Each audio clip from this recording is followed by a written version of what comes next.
Melissa Freire didn't fit in with the other teenage girls at school. I was not having the crushes on the young men. I realized I was having crushes on the girls instead. Melissa says a traumatic event in her life left her confused about her sexuality.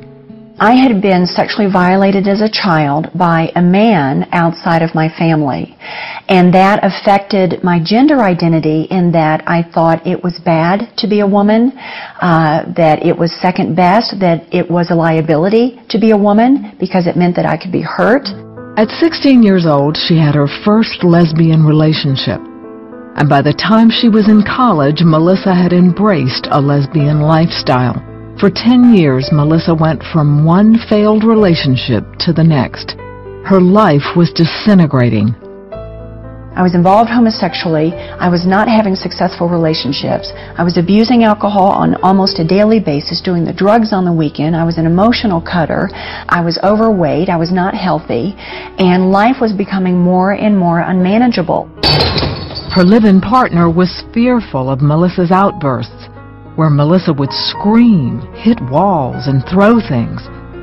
Finally, she could take no more and confronted her. Melissa thought about going to church to get help, but she didn't think she'd be accepted there. I presumed to know what I thought Christians thought of gays and lesbians, and from a few snapshots through television or stories from some of my friends about their Christian families, I just presumed that all Christians hated gays and lesbians. Melissa's presumptions were tested on a daily basis. Her boss, a Christian man, treated Melissa in a way that was contrary to her preconceptions. Bill was so gracious toward me and kind and respectful, and as we worked together for several years in this professional environment, eventually I knew that he was genuine and safe and trustworthy, and that he genuinely cared for me as a person. After many spiritual conversations with her boss, Melissa asked her live-in lesbian partner to go to church. She said yes. And there was a couple in particular in their 70s, Doris and LJ, who were pillars in this church. And of course they knew, one look at me, I mean, they knew exactly what was going on. And they were like Christ to me and stepped right into my life and scooped me into their arms and knit me into their hearts. Doris and LJ taught Melissa about the Bible and showed her God's love. One day, Melissa responded. I was alone in my bedroom, and I'm just sitting on the edge of my bed and saying those sweet, tender words in the stillness of my heart. Jesus, would you come and be Savior and Lord of my life? And he answered that prayer that afternoon and put a new seed down in my heart that he would begin to grow in ways I never, ever, ever would have imagined. Melissa's partner also made a commitment to Christ, and it took time to work out the complexities of their relationship. Well, we were so emotionally entangled, emotionally enmeshed and codependent. That was a process of slowly untangling our lives from one another and from the gay and lesbian community that we were a part of.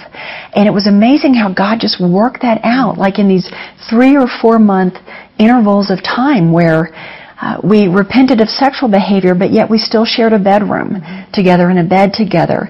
And then time unfolded, and that didn't seem right. And then eventually realized we can't live together. That's not right. We need to move apart. And how God fully separated our lives. And that was then in 1994. Melissa sought counseling through Exodus International, a ministry that promotes freedom from homosexuality through the power of Jesus Christ. There, she was encouraged in her new life. How God healed those wounds in my heart, and how he began to teach me, woman is good, femininity is good, she's equal to men and masculinity, and that both share that crown, that dignity of creation. For a number of years, Melissa has been on the staff of Focus on the Family. She travels around the country offering hope to those living in homosexuality. I have so many points of reference of who I used to be versus who I am now and what my life is like now. It's radically two different people, but so much is different. Like, how did you do that, Lord? How did you do that? And thank you for doing that. Thank you so much, Lord.